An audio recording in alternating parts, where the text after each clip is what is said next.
Hello guys and welcome back. I promised I'd do a video on taking what we built in the last videos with a cold start of the TBM and putting in the flight plan and procedures into the TBM and going from there through to taxi hold short of runway. So here we are. This is where we left off in the last video.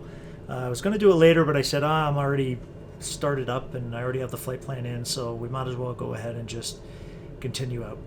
So with that, sitting here on the runway, the first thing we're going to need to do is to get clearance for the IFR flight plan that we would have filed beforehand and just punched in to our G3000. So I just pulled the ATC window up here. Personally, I like to keep this minimized or closed.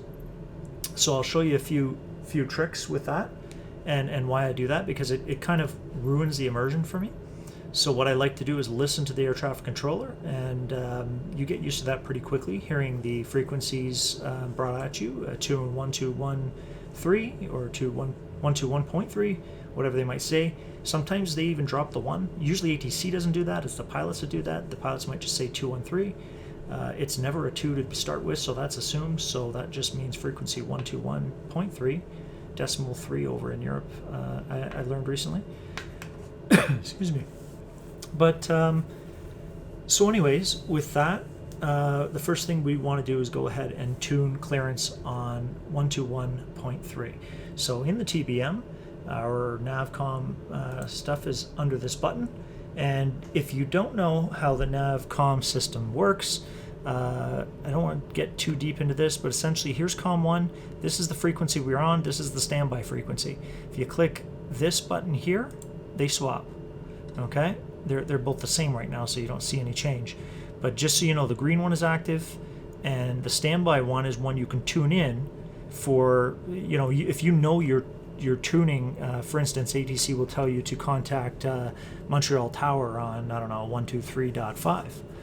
So you will then go and type in 123.5 or 1235 and hit enter, and it will change it into your standby. And what that will do then is keep it ready for you while you're still using this channel to acknowledge where the instruction came from. So then you can say Air Golf Alpha Sierra X-Ray, acknowledge contact Montreal Tower on 123.5. So after you say that, then you can just hit the button and contact the tower. So where you can also see this is on your primary flight display. You can see up here your active COM1 channel, and on the G1000 you actually see your COM and navs on both sides, but anyways, on the G3000 it's a bit more clear here. And on the, so that's primary flight display. On the multifunction display you can see your active and standby for COM1 and 2 right up here in the left hand corner. So anyways, with that, sorry, I've got my mic in the way of half my screen here, and it just swung in front of my track IR, so I apologize for that.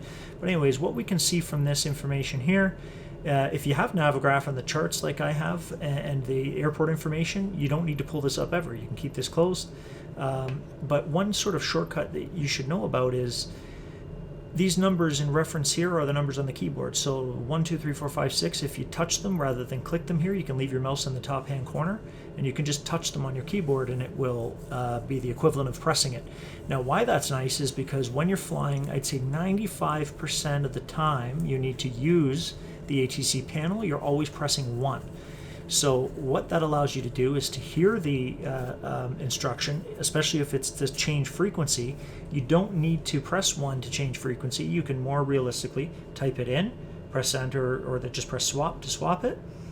But normally, so what I do is I would hear the instruction come back. I would type it into the standby and press enter. I don't know where the enter key went here. But you would, oh, I guess once I start typing it, it'll come up. So I would get the instruction, I would type it in standby. I would then press 1 on the keyboard to acknowledge tower, so that I don't have to bring up this ATC screen. Then I would come down and hit swap to swap the frequencies to contact Montreal Tower, for instance, and then hit 1 on the keyboard to contact Montreal Tower. The next thing you have to do is always 1. The only time it's really different is right after you've landed. You might have multiple options like taxi to gate or taxi to parking, and definitely here when you're on the ground with multiple options to tune ground or ATIS. But when you're in the air or when you're near airports, for instance, all the other options are always 2, 3, 4, 5, or 6. The option that you essentially have to choose is always 1. So if you'd like to, leave this up until you get used to it, but just start pressing 1 and typing them in manually and pressing 1 to confirm, you'll realize you don't need this open at all. But for the sake of this tutorial, obviously so you guys can follow along a little bit easier, I'm going to leave that open. And first thing we're going to do is to tune clearance on 1213. So we're going to come down to the Navcom here, and again that was accessed by pressing the bottom button. Here's your MFD, PFD displays. I actually leave it on Navcom during the flight, and many times on this other display here I'll have this on the flight plan. Click back. Or procedures or whatever.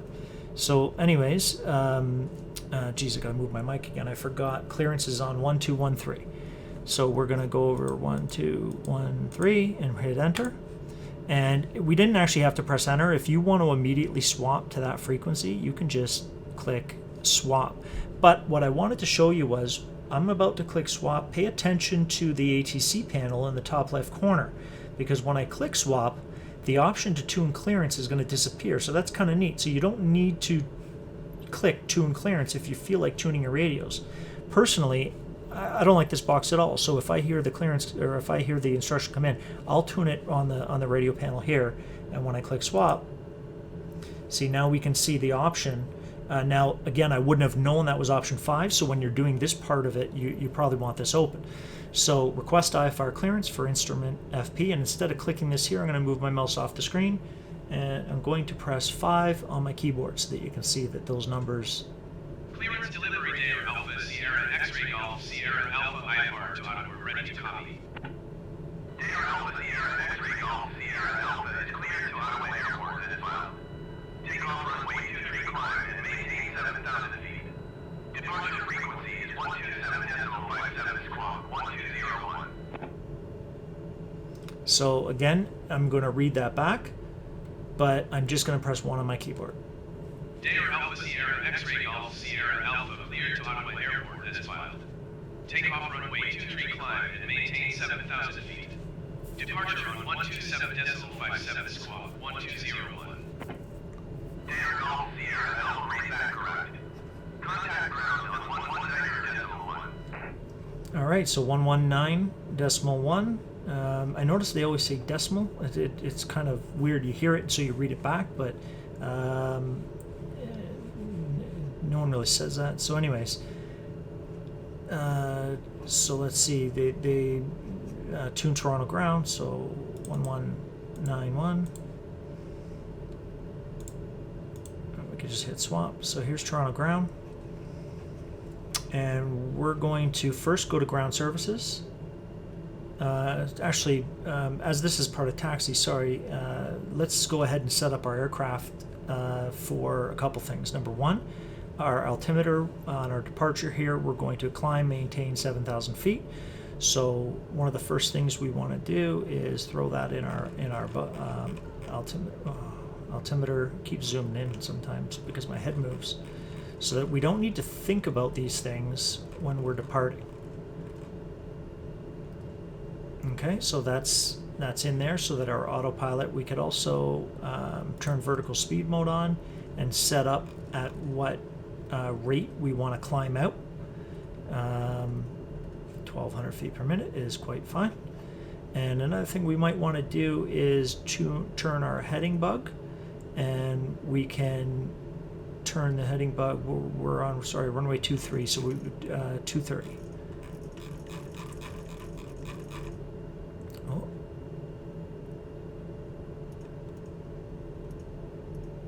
Okay, so that way when we are climbing out, we can either just follow the bug, which is easy enough to do, or turn on our heading mode of our autopilot to follow the bug out. and essentially just follow the runway heading and climb to 7,000 feet. So that's kind of all set up for our departure. We're ready to move on that. The only thing we want to check is flip our autopilot switch on. You don't want to forget to do that, because then you'll be climbing out departing and trying to figure out why your autopilot won't engage. So with that, I know the inches mercury 29092 is correct for the Toronto area, so I don't need to worry about that. I think B on the keyboard automatically flips that. We want to, we've got some warnings here, obviously, so we want to turn our pitot heat on. We also want to turn our inertial separator on.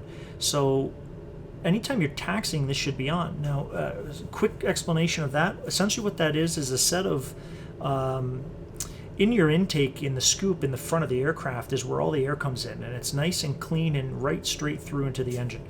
The problem with that, of course, is when you're on the ground and there's a bunch of dust when you're taxiing kicking up, that can get sucked into the cowling, and actually it can be pretty hard on the fan blades inside on a TBM, because it's not a piston engine.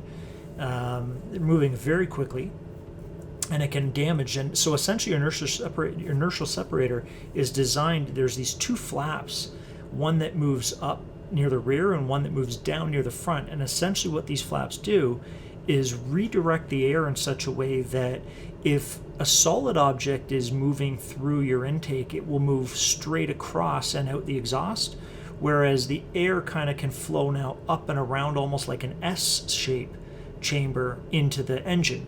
That S-shaped chamber, when you turn the initial separator, disappears and it becomes a straight in. You definitely get more air. Now, that being said, you don't want to take off with the inertial separator on if you don't need to. You can, but there is a reduced power. Like you can't leave that on all the time. That's something that the pilot sort of needs to decide when to use. You can use it when you're flying through ice, but you'd want to reduce your speed, any type of heavy precipitation, snow, or technically even fog could have particles in it, but not really. But essentially, anytime you're at damage of having FOD, foreign object damage to your engine from things in the air, even a bird strike, these types of things will prevent it from getting in the engine, and they will sort of just pass through. But anyways, maybe that was too long of an explanation, but if you flip that on, you should flip that on before you taxi. So where do we... That's normally part of the startup procedure, but I didn't think I was jumping through into taxiing on this video. So with that, let's see. For high visibility, put the pulse on. You want nav and strobe on. Am I forgetting anything? Nope. So we are good to go. So at this point, we've received clearance for our filing, and now we want to go to ground services, and we want to get a pushback.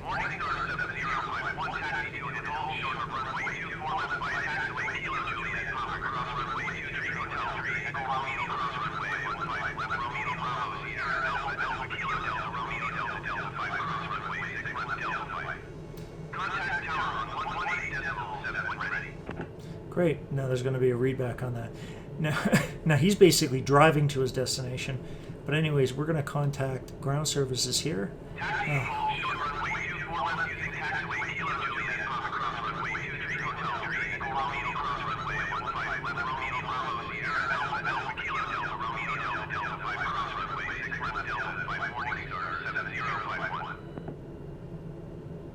And we're going to request a pushback. And we want to get a pushback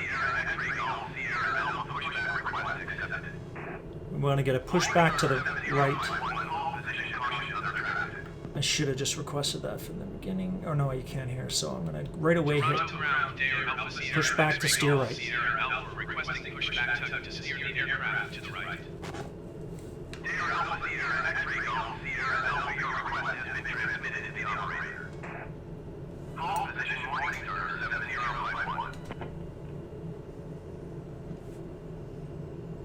And this guy must have a lot of brothers because they're all pushback operators.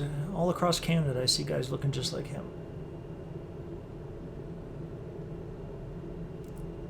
And there's obviously a bug here on the TBM because this guy drives into my wing all the time through my prop and then jumps back.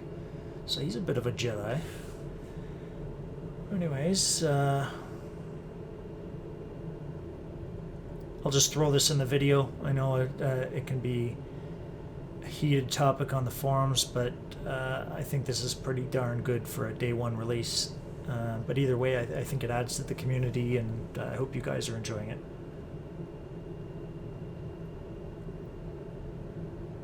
Oh, so there we go. Rookie mistake. Why are we moving so slow? It would be that red right there, parking brake. So we're going to flip that off and immediately request him to stop. Requesting the end of pushback.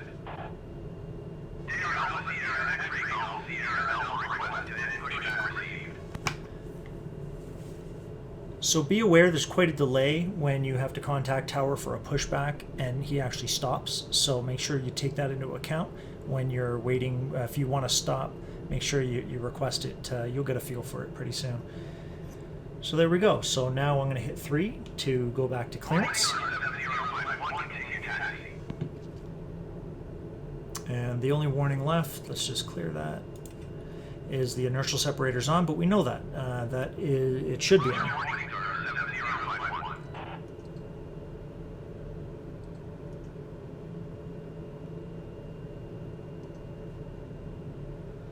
So now we are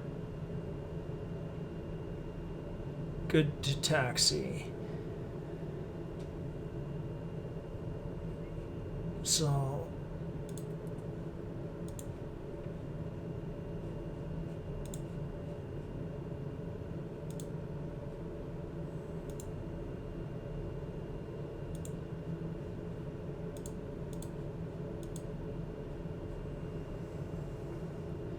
So now what we would do is request our taxi clearance 2 here.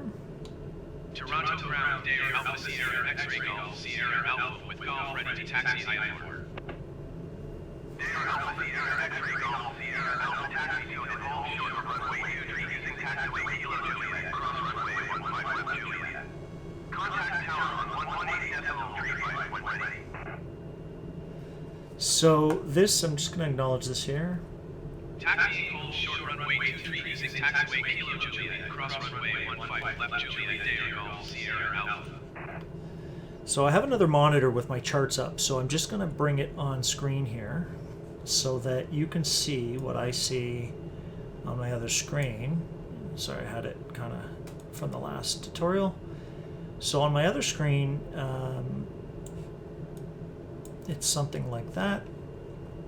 And what I can do is go to Toronto Pearson.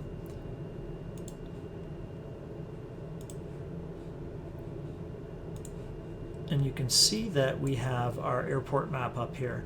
Now, it looks like I found a bug here, and there are quirks like this.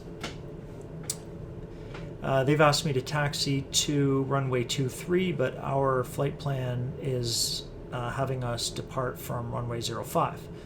But either way, I'm going to continue this. I'm not going to fly the flight plan in this tutorial.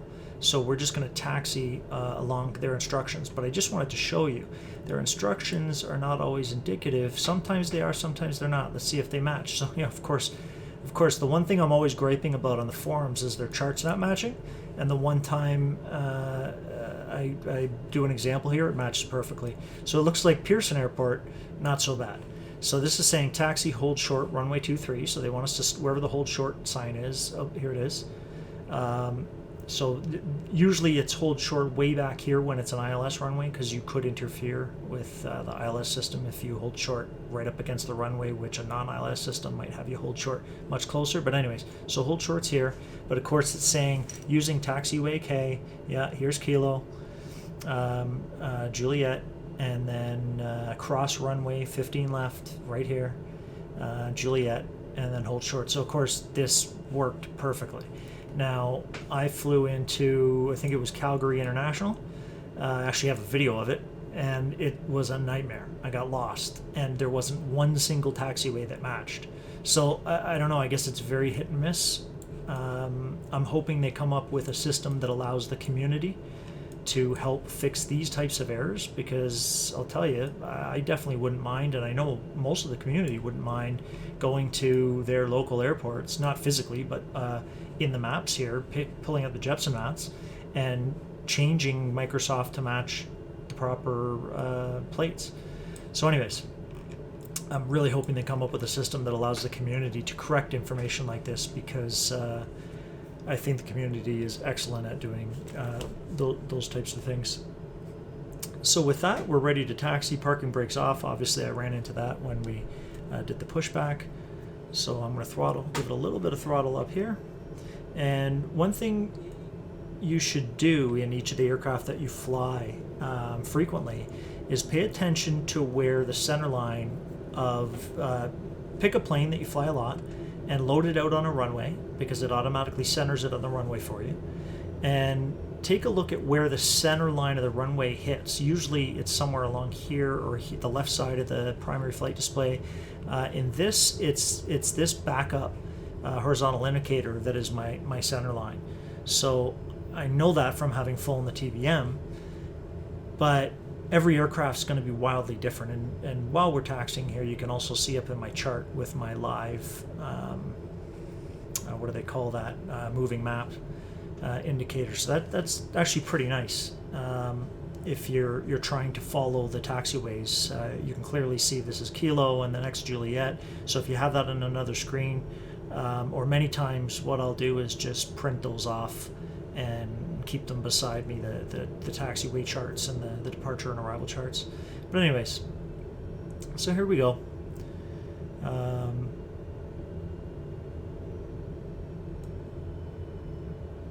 I'd say Navigraph would be the perfect system if just the export to import to Microsoft. To be clear, it does work. I talked about this in another video. You can export your flight plan from Navigraph to FlightSim.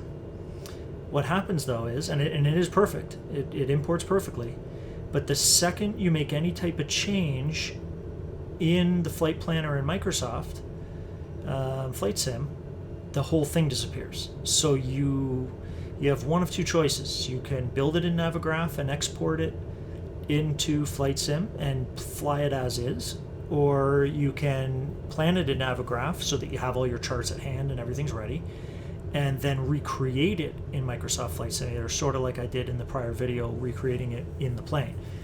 So those are your two options. Neither are great.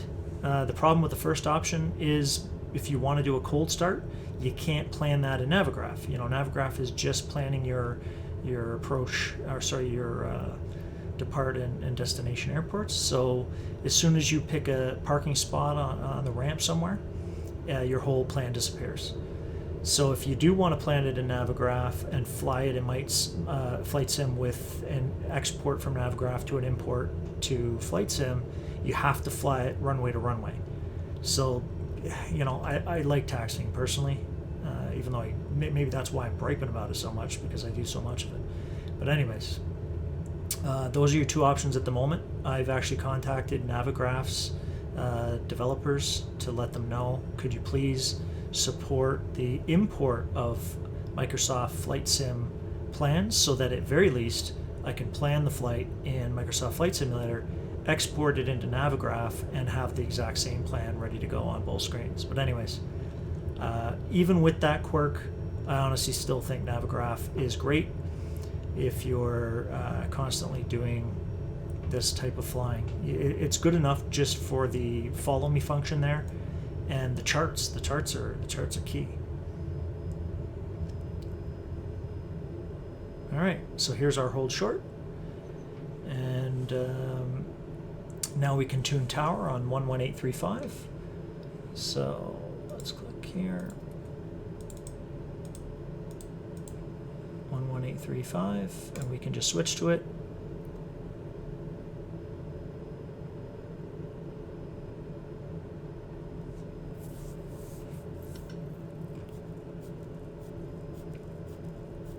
Where was our clearance back here?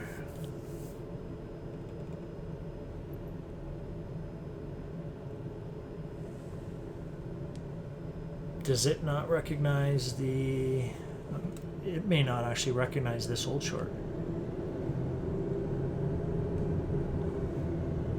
Something tells me if I come up to this next hold short, it will now work. So yeah, there's a few quirks.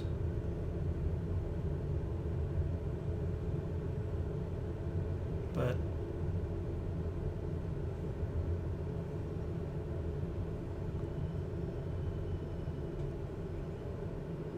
yeah, there we go.